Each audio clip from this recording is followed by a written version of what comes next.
So I just want to open up a little bit, and it's at Benkallos. What I want to open up with is something that's really important for legal scholars, which is a legal treatise. Who here has read one of the most important ones, the Tao of Pooh? Okay, everyone assigned reading. In that, there's a parable of the stonecutter. Anyone familiar with that? Anyone remember this? So the parable goes that there's a stonecutter, and I'm going to do the abridged version, and they're literally just cutting rock out of a mountain, and the sun beats down on them, and they sweat, and they hate it, and they say, "I wish I was the sun." Poof, they become the sun, and they spend the rest of eternity beating down on every single human, ruining everyone's day, and then one day the cloud gets in the way. And this person says, "I'm the sun, I'm the center of the solar system, and this cloud, how dare it get in my way? I want to be a cloud." And then he spends an eternity as a cloud, ruining the sun's eternity, and then the cloud hits a mountain, and says, "Wait, I'm the cloud, I'm more powerful than the sun, how can this mountain stop me?" And so the person says, "I want to be a mountain," and becomes the mountain and spends an eternity blocking all the wind, blocking all the clouds, and is very happy until a person comes by and starts chipping away at him over an eternity. And as this person realizes, "Wait, I'm about to be eradicated by this stonecutter," the person wishes to be a stonecutter again. And I feel that that's somewhat important to life. So I'm an attorney, and in law school, I was interested in making case law. So what law student or lawyer among us doesn't want to argue case law setting cases before the United States Supreme Court? Show of hands. I think it's the thing. If you're a lawyer, you want to argue before the Supreme Court. If you're a legislator, you want to be the head of it. It's just one of the things. And so in practice as an attorney, how many practicing attorneys do we have? And who here is just perfect because they don't need to practice anymore? So you're in the trenches. You're fighting real legal battles, and one of the things I found again and again is that the law hamstrings the case law over and over again, and sometimes that law goes against what everyone wants. And one of my legal hacking challenges out there, not related to this discussion today, is I've always wanted to have a law student or a lawyer work with my office and just go through a search of all the case law. Because right now, judges in their decisions, because I've read them, say, "I call upon the legislature to fix this problem, but I can't fix it with this case." Has anyone ever read a decision like that? Okay, there's no one reading those decisions. There's no elected official that I've ever met, including me, and I want to, who has the resources to read through all those judicial decisions where judges think they are crying for help. They are publishing legal decisions. That is their language. But legislators, people who make laws, don't read those judicial decisions, and therefore they are throwing a tweet out there without a hashtag, without an audience, without any followers. And so one interesting project is I would love to work with a student from Brooklyn Law or anywhere else in the city to have the grind of going through those cases to look at what kind of city laws do need to be changed. But a lot of the time we're hamstrung. And so just an example is the United States Supreme Court recently issued a decision that says that if you take hundreds of thousands of dollars in gifts and you happen to be governor of a state, as long as you don't have any laws that you wrote, you're fine. That's pretty bad. So you can be corrupt. You can do. Who here thinks it's okay for an elected official to take $50,000 gifts?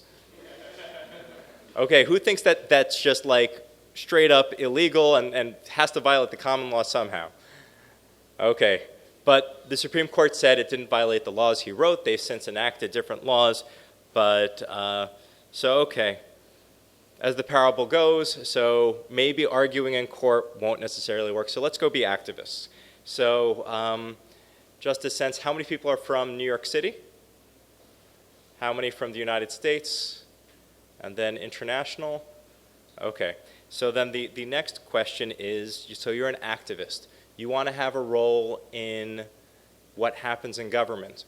So at the very lowest level in New York City, we have a town hall called a community board. Most towns will have a town hall.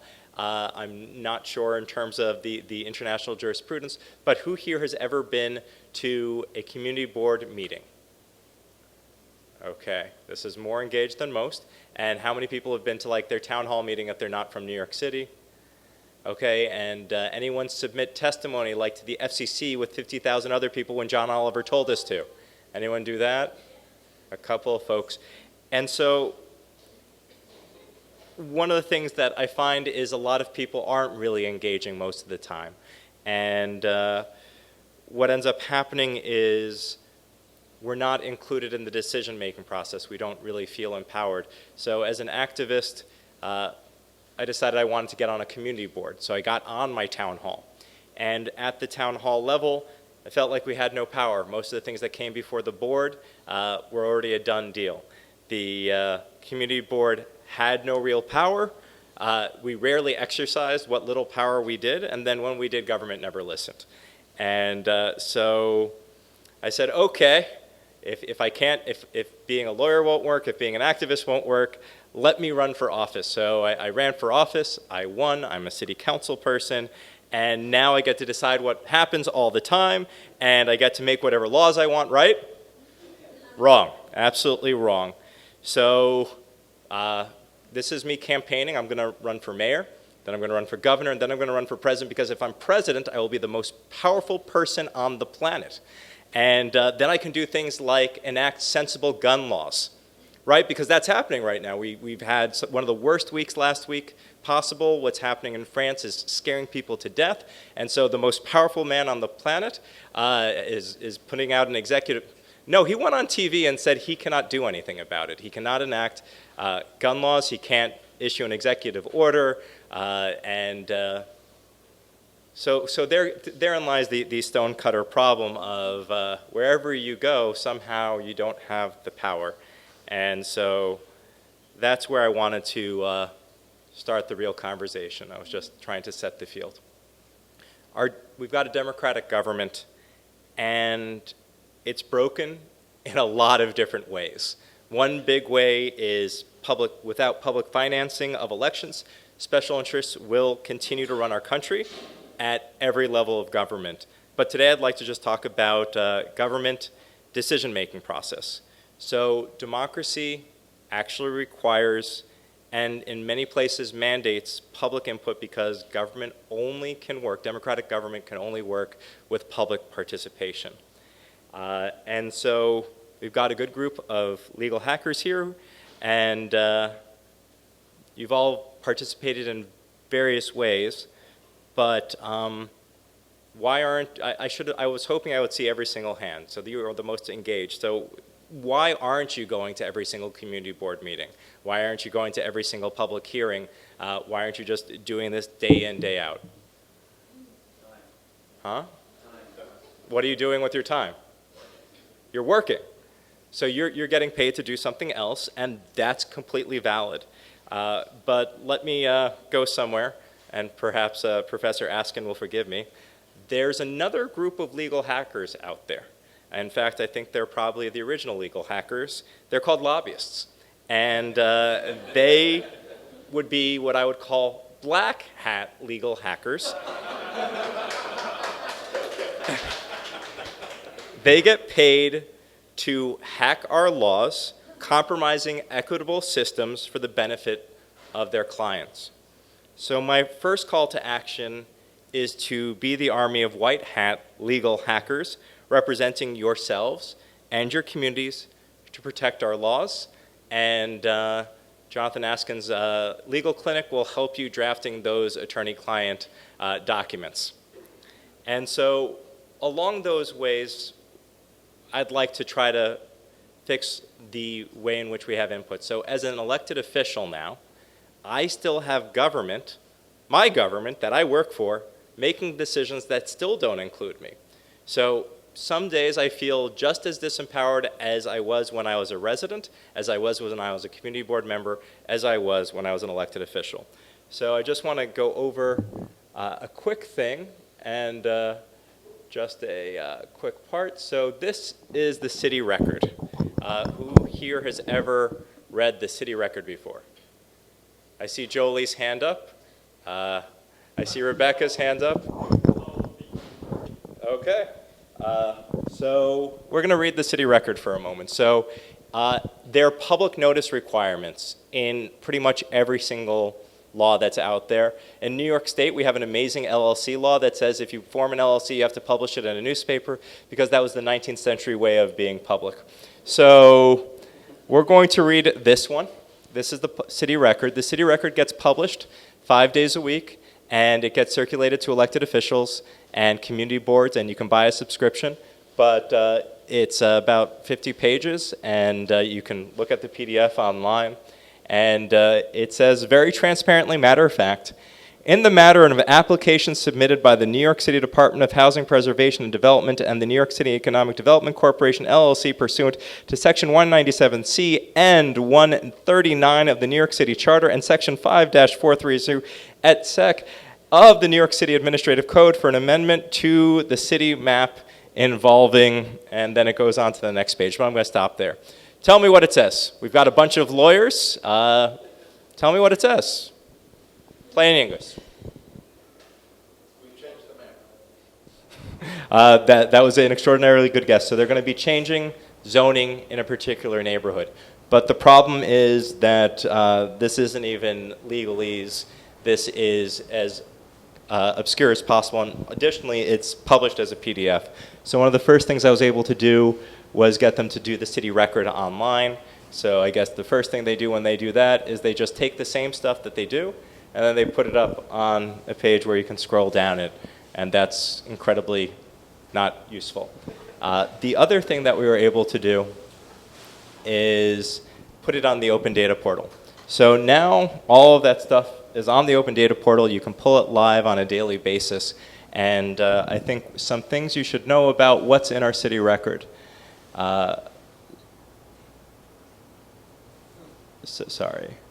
So what we have here is public hearings and meetings. This is where they're putting you on notice that they're going to change the zoning in your neighborhood. You used to own a warehouse in Dumbo, and you were making widgets, but now they're going to rezone Dumbo into a residential place, and now they're going to turn your house and your warehouse into a condo. Because the person who owns your warehouse can sell it for hundreds of millions of dollars instead of renting it to you for what it needs to be rented for you to have widgets. We have procurement. So I have an $82 billion budget, and the way we tell the world that we need somebody to give us something is through procurement awards. We do contract awards. So when we offer a contract, we do a hearing to see if anyone has any concerns about it. Then we have property that we're selling. We have agencies making new rules, court notices, and then changes in personnel. You get to see how much I make. So the key pieces are, which is what's interesting, is often by the time it gets to public hearing, it's too late, right? Because when you're at the community board, they're just showing you the design at that point. Where you get a chance to have a say is on procurement, right? So has anyone heard of an RFP? So we'll get to it in a little bit, and I'm out of sorts, but I made a law with Councilmember Brad Lander called Open Law. It's actually, we'll get into it in a second, but the RFP on the open law said that, so my law that I helped write said that we have to give the law away for free. It has to be available through an open API. And the RFP said that a successful bidder had to associate a cash value with having access to the law. Anyone sense a conflict there? And so we had to have them reissue the RFP. So if you want to talk about secret sauce of government, paying attention to procurement, those RFPs, and making sure that an RFP is actually asking for what you want is a huge deal. The other piece is when the RFP goes to the wrong company that's put in the wrong proposal, that's going to build the wrong things, Having somebody paying attention to those contract awards is important. So one of the things I've noticed is just in order to have a role in what's actually happening, I need to be involved at the procurement and contracting piece. And so what my huge call to action is if we can replace all the lawyers and just create some software that can convert this into English. So a government notice or legalese translator into English. And so the proposal is we take this, we grab lawyers, we grab urban planners, we have some folks who are good at regular expressions and consuming data, and normalize or do natural language processing on this information, and are able to convert the Section 197-C to sitting around a table and saying, oh, we looked that up, 197C says we're changing the zoning in your neighborhood. And maybe zoning is a complicated word. Does everyone know the zoning? Anyone here? So zoning is how you change how tall buildings are in use cases. So even having a non-lawyer in the room to be like, whoa, whoa, whoa, whoa, I don't know what zoning is. So can we just change it from this is a zoning change to we are changing the use of your neighborhood between residential, manufacturing, and commercial, or we are changing how many people can live on top of each other. And trying to get it into plain language so that these notices could actually be useful for folks so that they could get involved. And I'm going to take one or two more moments on just the legislative piece of things. So we're working on legislation. That's one of my jobs. And so I put my legislation up on a Drupal website where you can comment on it. I also put it up on GitHub where you can push and pull my legislation. And how good is my vision? I want to just show you the laws of the city of New York right now. So that's our laws. It's on this great JavaScript website from the 90s. And part of the open law that we have is hopefully, before my first term is over, we can get it into a states decoded format so that you can download it and use it however you like. But along those lines, one other key piece here is on one side, you've got the people, you've got the community. On the other side, you have an almost infinite amount of money coming from special interests. On the other side of why shouldn't we make the law free, who here pays for a Westlaw or Lexis account? Who here pays more than $100 a month for that account? That's a lot of money on the other side, and they don't want that law out there. They don't want that legislation out there. So you have special interests on the other side. But if we organize together, we can change things. So what we actually did is I got together with a supervisor in San Francisco who wanted to do the same things as I did, and we started a Free Law Founders Group. And this actually happened because of a legal hacking meeting where I had a chance to speak, and through Professor Askin and Daza Greenwood at MIT Media Lab, we were able to get folks together and turn the table on vendors who are telling us what our RFP should say. And say, you know what? We have enough customers here so that we can change the rules. And so one challenge is to help us translate the law into English, but another is to help us identify leaders throughout the country who are interested in opening up our laws, opening up our legislation, and opening up our budgets, and just opening up our government so that you can have a role, because as part of this, the headline was about pair coding. And so as it turns out, especially if you're a free and open source software developer like I am, I honestly believe that my software code or my legislative code will be better with input from others.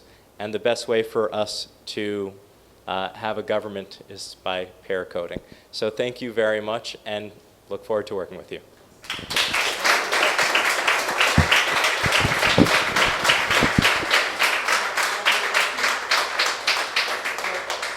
When they awarded the .nyc, so they had an RFP for the contract, and they waited to the last minute before ICANN's deadline, and then start, they said, okay, we're going to have a public hearing.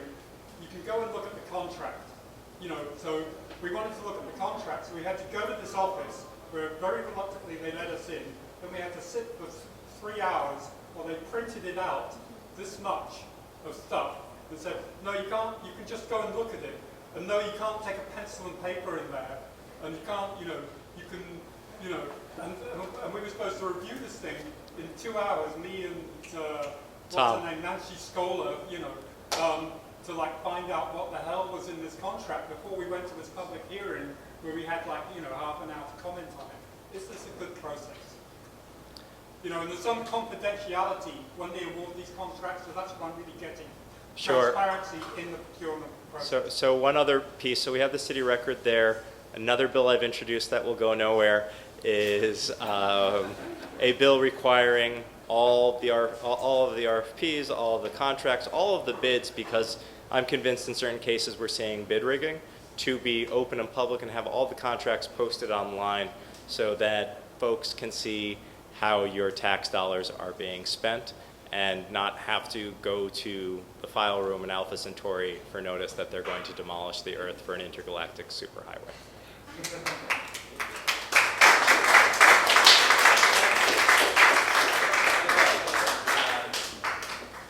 Well, very excited to be here and learn about the legal hacker community. I am not a lawyer. I am a community manager. So basically my day job, I work at Red Hat and my project is opensource.com. I'll tell you more about that in a moment.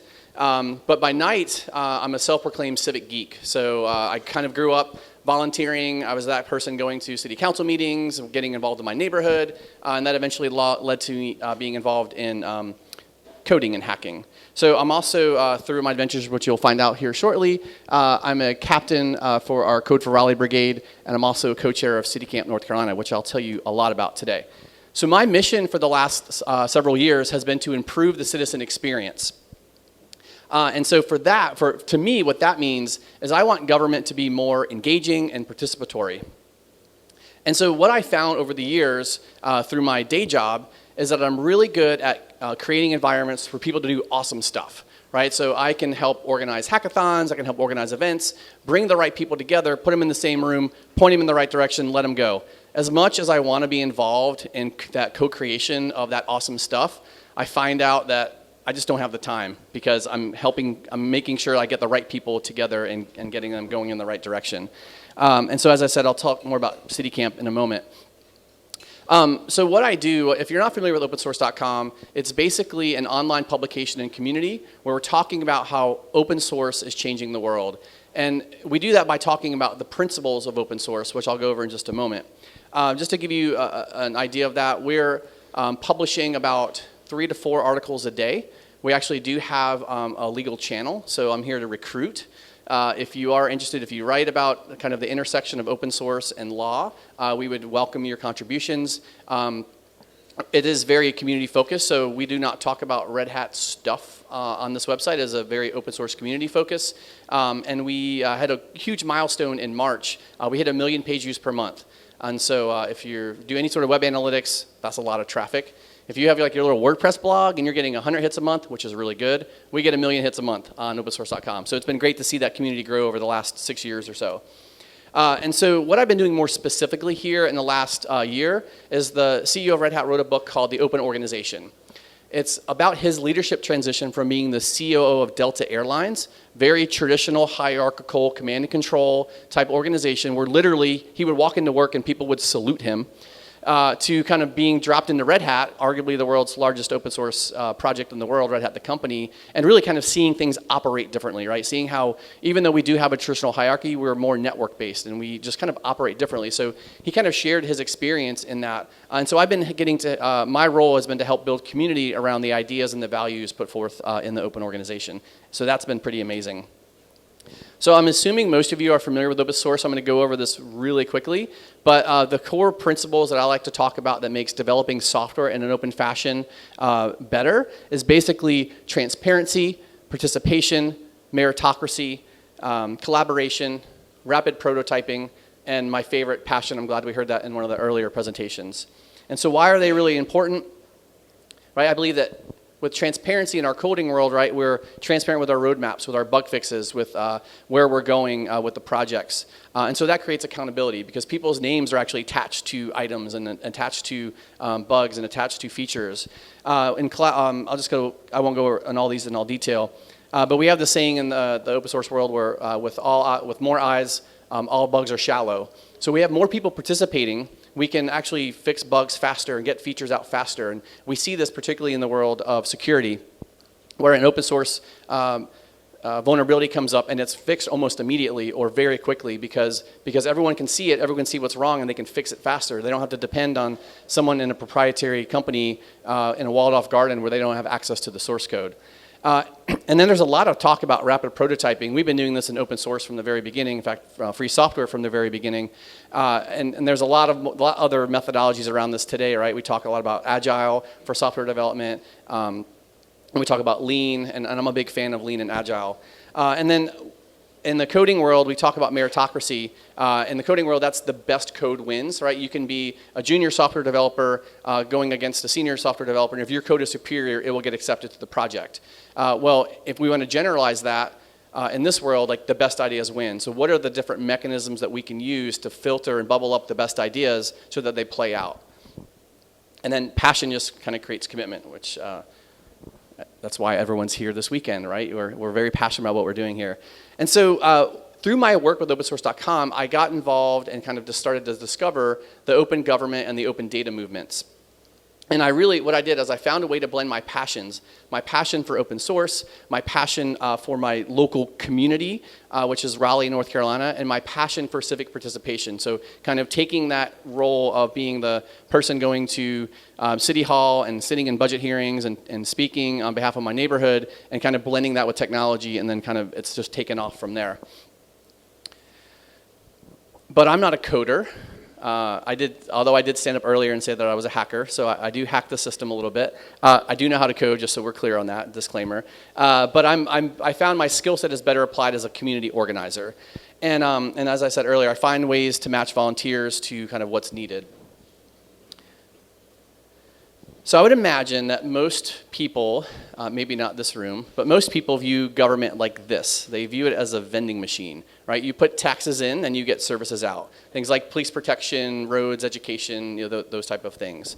But I view government like this. It's us, all of us together, engaged with our government, making progress happen for what we want to see happen, avoiding special interest. And so what do we do when we put our money into the vending machine and the chips or the cookies or the whatever doesn't come out, right? You shake the vending machine because you're really angry at it. And so that's what I want to talk about today. I want to talk about hacking the system. So what I'm going to do two things. I'm going to talk about how we got started in Raleigh and the Triangle area. So for those of you not familiar with the North Carolina region, we have 3 cities, Raleigh, Durham, and Chapel Hill, that form kind of this little triangle. And then within the middle of that triangle is something called the Research Triangle Park, better known as RTP, or people just call it the Research Triangle. So kind of how we got started with civic hacking and open data and open government there. And then I'm going to walk you through what the talk is about. It's kind of these 3 different models that I've seen come up and walk you through some of the benefits and some of the risks of using each one of those. So my story got started through opensource.com. I got a chance to interview, at the time, Raleigh's mayor, Charles Meeker, and I went into his office and sat down and we started having this conversation about an open source city and what that would look like and what would it look like if we could apply the values of open source to a living and breathing city. And he talks really fast. I didn't have a recorder, so I did the best I could. Anyway, no, it came out really good. And so I published this article on a platform that I had access to. And something unexpected happened. I didn't expect people to react in this way. They started coming to me and say, "Hey, I actually want to help you do that." And I was like, "Okay, I don't actually know what I'm doing. I don't know what an open source city is or anything along those lines." And so I was like, "Well, let's figure it out together." And so this community started to form, and people started to come together, and we started to discover these ideas. And so the catalyst for us was we discovered this movement called City Camp. And City Camp is an international unconference series that's designed to bring open source thinking to local municipalities and local government. And so we saw this format, and we applied it to Raleigh. So luckily through Red Hat and my travels, I've gotten to go to many other different city camps around the world. So I've been to city camps in Denver, in Kansas City, and I even got to go to Honolulu. I don't know how I convinced my boss to do that expense report, but I got to go. It was awesome. So literally, the city camp kind of movement and open government movement started with a tweet. And this is, Bonner Gaylord is one of our city councilors in the city of Raleigh, a huge technology advocate. He talked to the founders and said, hey, Jason, let's do city camp. And according to the tweet, I was in Chicago at the time. And I was like, yeah, let's do it. Kind of committing something to I wasn't even sure what I was getting into, but it's really been amazing. And so a group of very passionate people came together. We had about 10 or so volunteers volunteer all their time and help plan the first city camp. It took us probably about 12 weeks or so to kind of figure out the kind of the different pieces. And really, if you're not familiar with an unconference, it's from an organization perspective, we organize everything, the place, the time, the food, all the logistics, everything except the agenda. So the agenda is completely participant driven. And so we created this unconference, right? And the format that it works for us is actually kind of a hybrid model. So we actually, we have a 2.5-day event. On Thursday evening, we do lightning talks and kind of an introduction to city camp. And we do that to kind of capture kind of the after work crowd. So we have the event from like 6 to 8-ish. So we want people like government elected officials or anyone that can just stop by just to kind of experience what we're doing and kind of learn about civic hacking. And then we have the full day Friday. We usually bring in a keynote speaker. We usually bring in kind of a panel of experts. That could be government CIOs or people from business side. And then we do, everyone gets up and does pitches, right? So in unconference, people come ready to present. People come ready to learn. And so they get 60 seconds to do their pitch. And after lunch, we break it up into sessions. And you can see how low technology this is. This is like literally like paper, tape, and like sticky notes with markers. And that's how we roll. It's really, really awesome. And then the third day, that Saturday, is our hackathon. And that's just kind of an opportunity for us to kind of put some of the ideas from the unconference into practice. And really, we've been focused on like prototypes. And sometimes we get code, sometimes we don't. Sometimes we end up with poster board and foam and glue. And this is the idea. This is the concept. All right. So to briefly kind of give you, so we did City Camp Raleigh for about 2 years. And then we saw an opportunity to grow. And we were like, whoa, the next natural evolution was, well, let's make City Camp Triangle, right? So let's make it regional. And then we actually started thinking about it. I was like, well, actually, let's just kind of, there's a lot of other things happening around the state. Let's just take the whole state over. Let's just do City Camp NC and grab the bull by the horns and let's just make it happen. So we evolved our branding and now included the entire state. And I'll show you a map here in a moment. So we rebranded. Looks something like this. We went green because we didn't want to be red or blue. Anyway, sorry, that was a bad political joke. And so you can see the civic hacking scene in North Carolina is actually pretty thriving. So if you're not familiar with Code for America, it's a nonprofit out of San Francisco, California, and they're focused very much like City Camp, it's actually similar founders, focused on bringing open source to local cities, and now they're broadening some of that. Anyway, one of their premier programs is the Brigade Program, where they support volunteers like myself who are doing civic hacking in their local cities.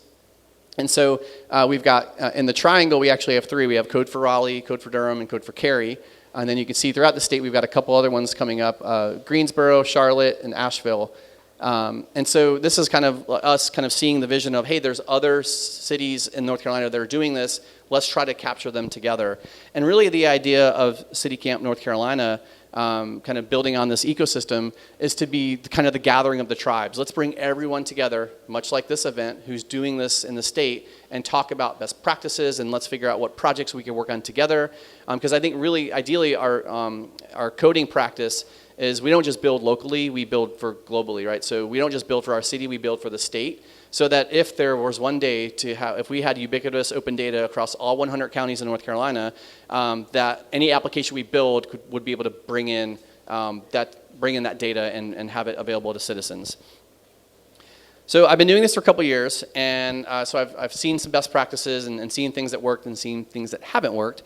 So what I'd like to do is talk a little bit about the models for civic hacking. And I think, more importantly, the reason why civic hacking works, and I'm probably preaching to the choir, is because you have active participating people solving problems that they care about, right? And that's kind of where that passion comes back into play. So the first one is kind of greenfield. or what I call greenfield. We can play with the words. It really doesn't matter to me. This is kind of like a brand new project, right? So there's some great benefits to this, right? It's the shiny new object. Everyone wants to work on the new project. Hey, let's go over here. Everyone gravitates towards it. It's great for students or great for learners, people that want to kind of need a safe place to learn how to code or a safe place to practice that. The big challenges with this is sustainability, right? It's getting momentum, keeping it going, making it into a project. But it's necessary if we want people to explore new ideas. And so an example of this from Raleigh, this is an application called Our Greenway. It came out of one of our, I think our second city camp. So so the pitch went like this. It was a mom who had like 2 kids, and she uses our Greenway system in Raleigh, which is our multi-purpose path system that connects all of our parks together. It's got something like 130 miles of trails.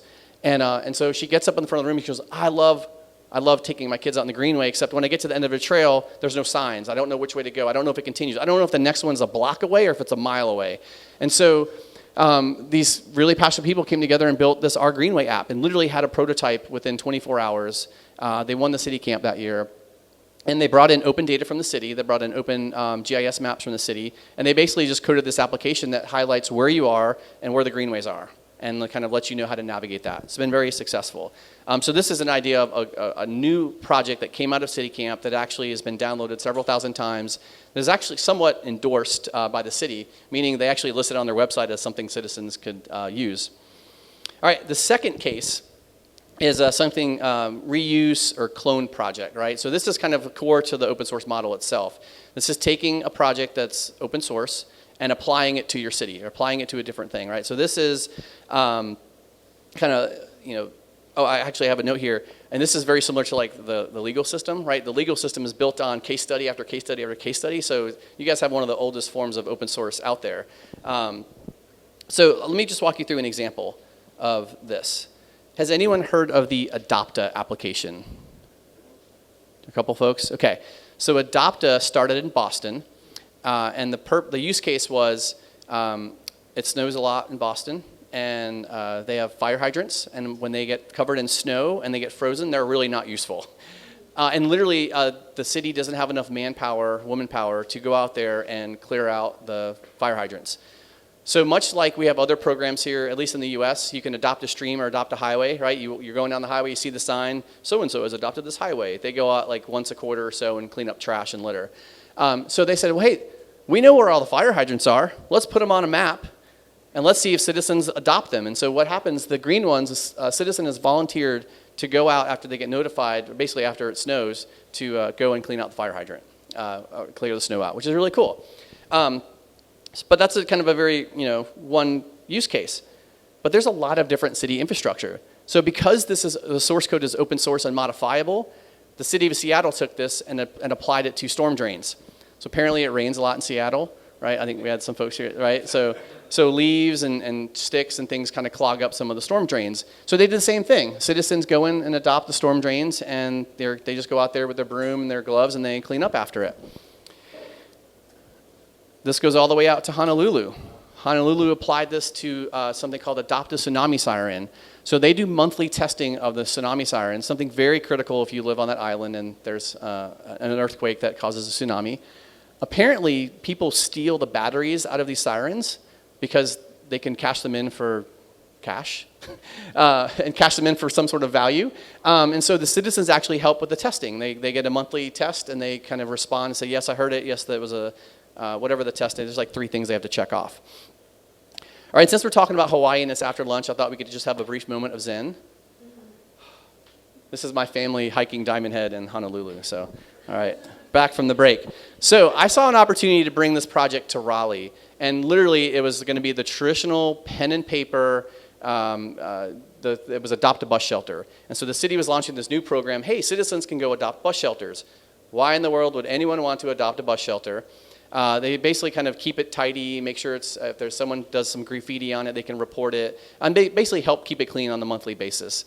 And so the way that the project was going to work was someone has to call up someone from the city and say, hi, I'd like to adopt bus shelter number 62.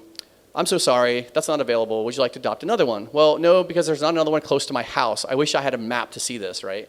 And so what we did is we weren't even a brigade at the time. It was just kind of the volunteers that were organizing city camp. went to the city, went to the public utilities folks, found the right stakeholders, and pitched it to them. And they said, yeah, we'd love to do this. And so we implemented kind of the Adopta project for bus shelters. That's really cool. So you can see Adopta has kind of spread across the United States. All right, and the third one, the third model I want to talk about is what I call augmentation. And while I don't have some concrete examples of this right now, I think this has a lot of potential. And so the idea of augmentation is that someone from the city, the county, or some sort of government agency actually owns the project. And so they have a project leader. And what you do is you actually enlist citizen volunteers to participate in that project. So this would be someone coming from the city of Raleigh or the city of New York, coming to one of our local brigade meetups, saying, hey, I've got a list of all these things I want to do for X project, and I'd like you to help out. So the great thing about this is there's a lot of people out there that want to volunteer their time coding, kind of coding for good. It's just they may not know the right project, or we may not be able to match the JavaScript developers to the right project, or the Ruby developers to the right project. And so I think in this model, because the government's owning the code, we actually have the person that's really passionate about it, and they own it, and they can go out and they can help make that to-do list. So where I saw this happening, the city of Raleigh was transitioning from kind of their open data portal version 1.0 to version 2.0. And so they came to our brigade and they said, hey, we've got about 250 data sets and we need your help. We need your help with metadata. So all these data sets were just like not really labeled very well. They were like whatever the city person named them. Budget 5/15, 2015, right? Not very helpful. So literally in about 2 hours, we sanitized, from a metadata perspective, 250 data sets at our meetup. And so I kind of saw this happen. I was like, man, this could be really powerful. What if government agencies could reach out to citizen coders and ask them to participate in their project? And so I really, if you see this happening, like, let me know, because I want to find some concrete examples of this, and I want to put this into practice, because I think it has some large benefits. Don't pick it apart from the lawyer perspective, please, because if it's all living on GitHub and it's all open source, we should be covered by all the legalese, I'm hoping. All right, so anyway, to kind of wrap things up here, in my experience, I'm seeing a lot of positive citizen impact on open government and open data. And so, but what I've discovered that it's all about partnerships, right? We're not hacking the system by going around it because we don't like it. We're actually partnering with the right people, finding the right stakeholders, and working with them, kind of like arm in arm, trying to figure out like the best way to do it. There's a lot of smart people that work for government. It's just a lot of times they're working with handcuffs or just working with layers of bureaucracy, and they don't have the opportunities to kind of come out and participate in a way that they would want to. So by having kind of these volunteer civic groups, civic hacking groups out there, and bringing in some of these government folks, we're really kind of not only engaging them, but kind of giving them a kind of a new breath for life and giving them a new inspiration for what their work is. And so I want to end on a quote by someone named Margaret Mead. And they said, never doubt that a small group of thoughtful, committed people could change the world. Indeed, it's the only thing that has. And so I feel like that's what we're doing, right? This is a pretty small group of people, and you can change the world.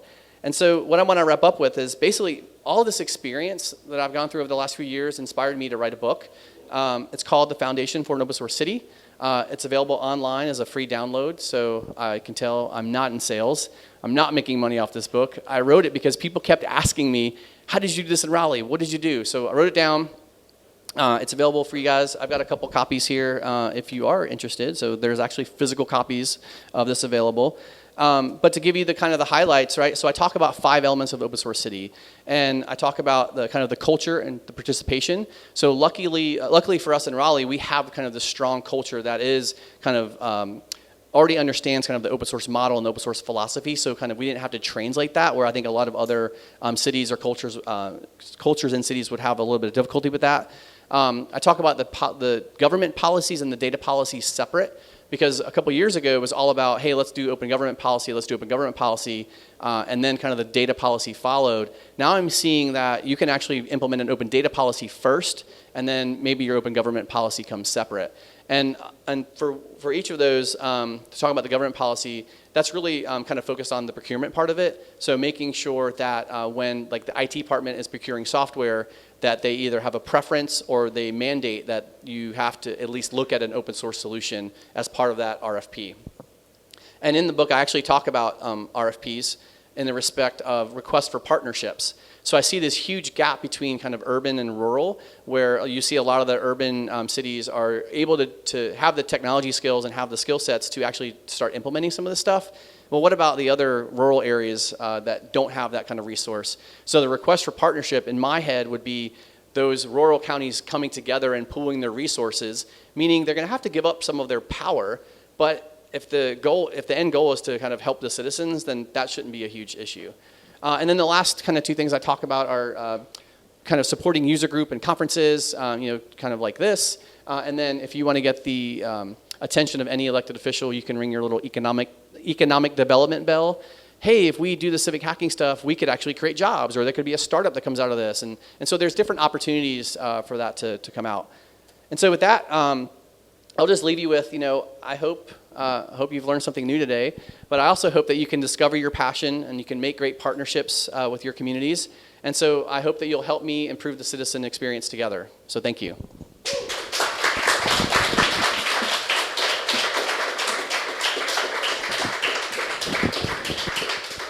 And this is my, any open source presentation must require a cat. So this is my obligatory cat photo. All my details can be found online, and my slides are already posted on GitHub. So if you go to my GitHub page, you'll find the slides there in open format. All right, it's blockchain time. So Team Blockchain wants to. Team Blockchain. Get up there. Do you want to share something? Yeah.